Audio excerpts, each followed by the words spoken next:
नमस्कार दोस्तों। इस महीने की सबसे बड़ी खबर, मकर राशि संपूर्णतः 7.5 से मुक्त हो चुके हैं। पिछले करीबन 7.5 साल से जो भी यातनाएं, जो भी मान खंडना, जो भी अपमान आपने देखे हैं, उससे अब आप उबर चुके हो। और सबसे महत्वपूर्ण बात, आपके लिए जो गुरु है यह भी आपके पंचम भाव में भ्रमण कर रहा है, जो कि बहुत ही ज्यादा शुभफलदायी है। पिछले करीबन 3-4 महीने में थोड़ी सी सेहत के बारे में आपने प्रॉब्लम देखे होंगे, या फिर कार्य क्षेत्र से रिलेटेड भी छोटे मोटे प्रॉब्लम आपने देखे होंगे। अब जाके आप उससे भी पार हो चुके हो या फिर होने वाले हैं। बाकी आपके जीवन का जो क्षेत्र है वो किस प्रकार से परिणामी होगा, उसी प्रकार अप्रैल महीने में जो भी ग्रह योग है उसके प्रभाव परिणाम मकर राशि पर किस प्रकार के होंगे, सभी के बारे में डिटेल में चर्चा इस वीडियो में हम करने वाले हैं। तो सबसे पहले हम चर्चा करेंगे कि आपका जो स्वास्थ्य है, मानसिक या फिर शारीरिक, वह किस प्रकार का होगा। जैसे कि आपके राशि का जो स्वामी है शनि, जो कि आपके तृतीय भाव में भ्रमण करेगा आने वाले करीबन 2.5 साल तक। यह जो शनि है यह आपके तृतीय भाव में भ्रमण करेगा।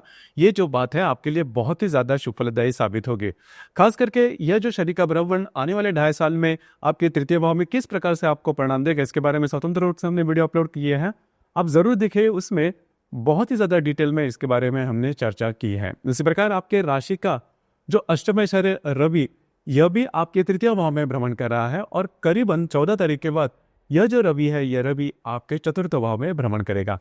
कुल मिला के देखा जाए या फिर मोटे तौर पर अगर देखा जाए तो इस महीने में आपका जो कॉन्फिडेंस है वो बहुत ही अच्छा देखा जाएगा। कुछ नए काम आप हाथ में ले सकते हो, कमिटमेंट प्रोमिसेस कर सकते हो, और इस महीने में खास करके आप बहुत ज्यादा बिजी नजर आओगे। वैसे भी देखा जाए तो आपकी जो राशि है वो बहुत ज़्यादा मेहनत करने वाले हैं। आपके लिए काफ़ी ज़्यादा अपॉर्चुनिटी वगैरह भी सामने आएंगे।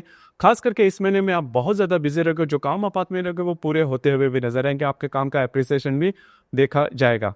कुल मिला के देखा जाए तो ये जो महीना है इसमें आपका जो शेड्यूल है वो काफ़ी ज़्यादा बिजी होगा। उसी प्रकार स्वास्थ्य के बारे में बिल्कुल भी चिंता ना करें। जो बातें प्रॉब्लम है वो मोटे तौर पर नहीं आएगी। जो भी स्ट्रेस आपको आएगा वो पॉजिटिव होगा, मतलब उससे कुछ अच्छी ही बातें जो है वो उभर कर सामने आ सकती है। इसके बाद हम चर्चा करेंगे कि आपका जो गृह सौख्य है, फैमिली हैप्पीनेस है, वो किस प्रकार का होगा। जैसे कि आपके राशि का जो चतुर्थेश है मंगल, जो कि आपके षष्ठ भाव में भ्रमण कर रहा है, दिनांक 3 तारीख के बाद यह जो मंगल है, यह मंगल आपके सप्तम भाव में भ्रमण करेगा। तो खास करके घर के जो लोग हैं उनके साथ जो बातें प्रॉब्लम थी वो पिछले करीबन 3-4 महीने में ज़्यादा थी। घर का जो माहौल था वो भी ठीक नहीं था। घर के जो लोग हैं उनके स्वास्थ्य के बारे में भी परेशानियां आपने देखी होगी। अब जाके जो बातें हैं वो आपके लिए बहुत ही ज़्यादा नॉर्मल दिखती हुई नजर आएगी। घर के जो लोग हैं उनके साथ आपकी जो इंटरेक्शन है वो काफ़ी अच्छी देखी जाएगी। तो कुल मिला के देखा जाए ग्रोथ सौख्य के बारे में या फिर फैमिली हैप्पीनेस के मामले में भी यह जो संपूर्ण महीना है, यह संपूर्ण महीना आपके लिए शुभ फलदायी साबित होगा।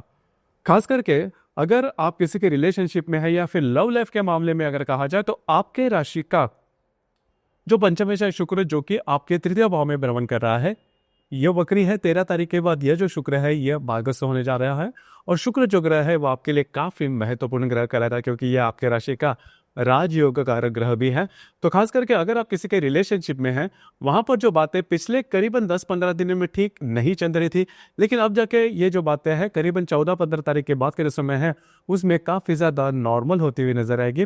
तो छोटे मोटे कॉम्प्लिकेशंस रहेंगे, लेकिन इसका बहुत ज्यादा असर आपके रिलेशनशिप पर नहीं होगा। और खास करके आपके जो रिलेशनशिप में व्यक्ति होंगे उनके साथ बाहर घूमना फिरना, कुछ अच्छा समय बिताना, इस प्रकार के अनुभव से भी आप गुजर सकते हो।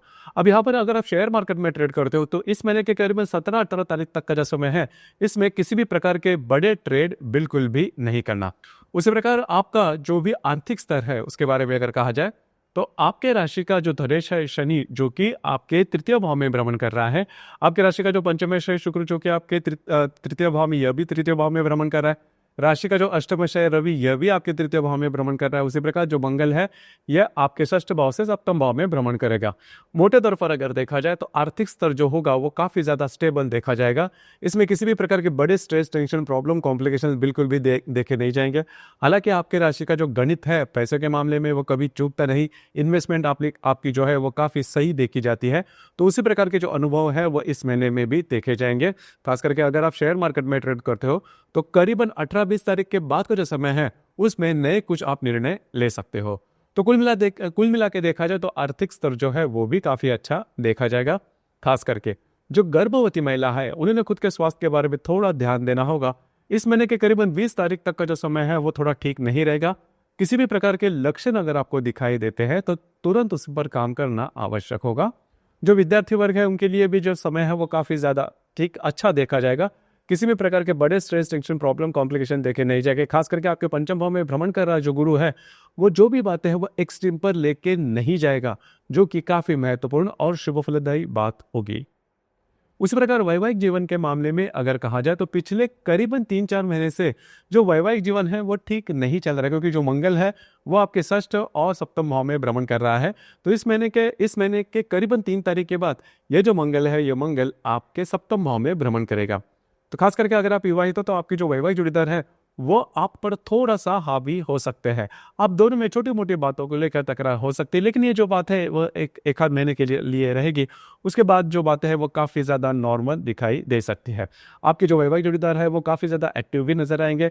तो छोटी मोटी बातें अगर छोड़े तो आपका जो वैवाहिक जीवन है वो काफ़ी ज़्यादा शुभ फलदायी साबित होगा।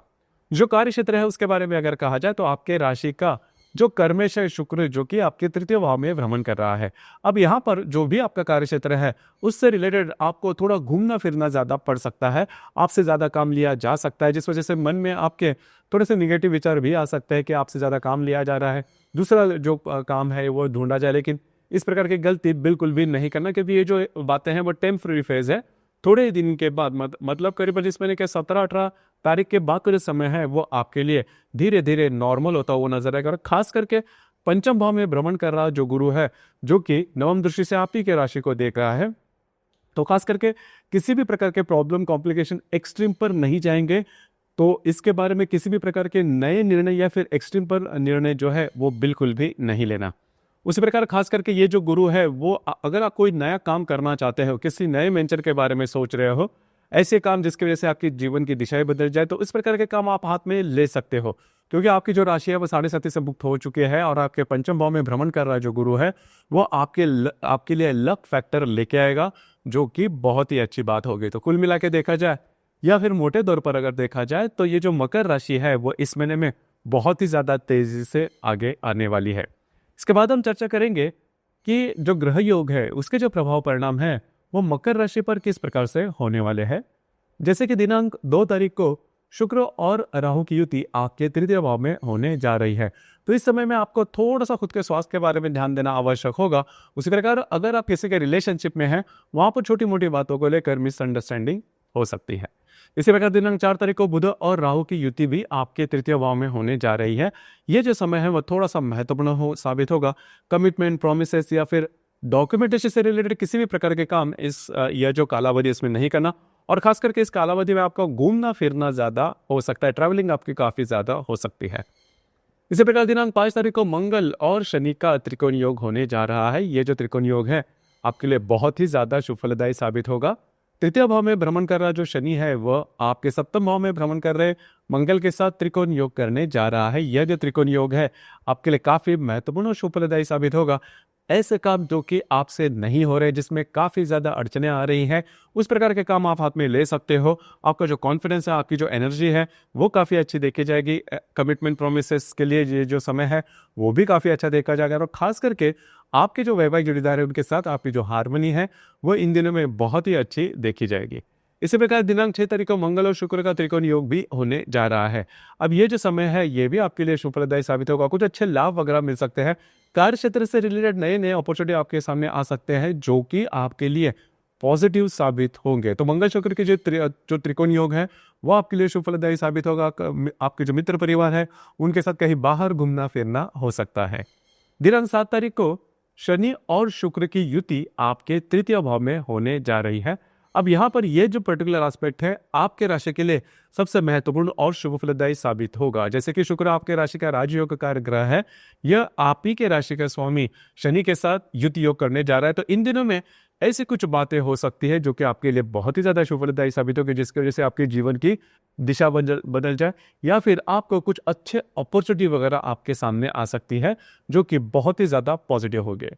अब यहाँ पर जो 24 तारीख को होने वाला शनि राहु की जो युति है, यह जो योग है वो सबसे अशुभ फलदायी माना जाएगा।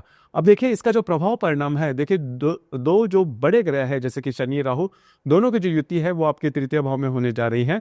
दो बड़े ग्रह, इसकी वजह से इस युति का जो प्रभाव है वो काफी दिनों तक देखा जाएगा। वैसे देखा जाए तो 24 तारीख को यह जो युति होने वाले इसका जो प्रभाव है वो करीबन 19-20 तारीख से लेकर 27-28 तारीख तक देखा जाएगा। तो खास करके इन दिनों में आपको 2-3 बातों पर थोड़ा सा ध्यान देना होगा। कमिटमेंट, प्रोमिसेस या फिर डॉक्यूमेंट से रिलेटेड किसी भी काम से आपको थोड़ा दूर रहना होगा। चीटिंग होना, फंसना, फंसाए जाना, इस प्रकार के अनुभव भी आ सकते हैं।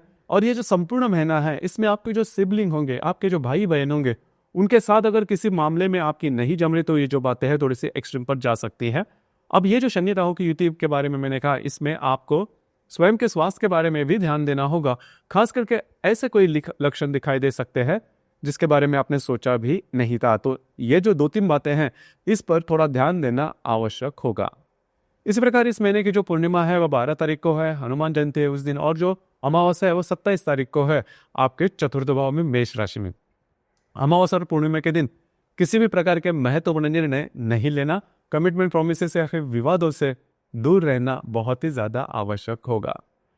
तो कुल मिला के देखा जाए या फिर मोटे तौर पर अगर देखा जाए तो 7.5 के बाद के ये आने वाला जो महीना है वो आपके लिए गेम चेंजर साबित हो सकता है। आप बहुत ज़्यादा एक्टिव हो सकते हो, अलग अलग प्रकार के कुछ अच्छे नए अपॉर्चुनिटी वगैरह भी आपके सामने आ सकती है। तो दोस्तों ये था अप्रैल 2025 के लिए मकर राशि का संपूर्ण राशिफल। धन्यवाद।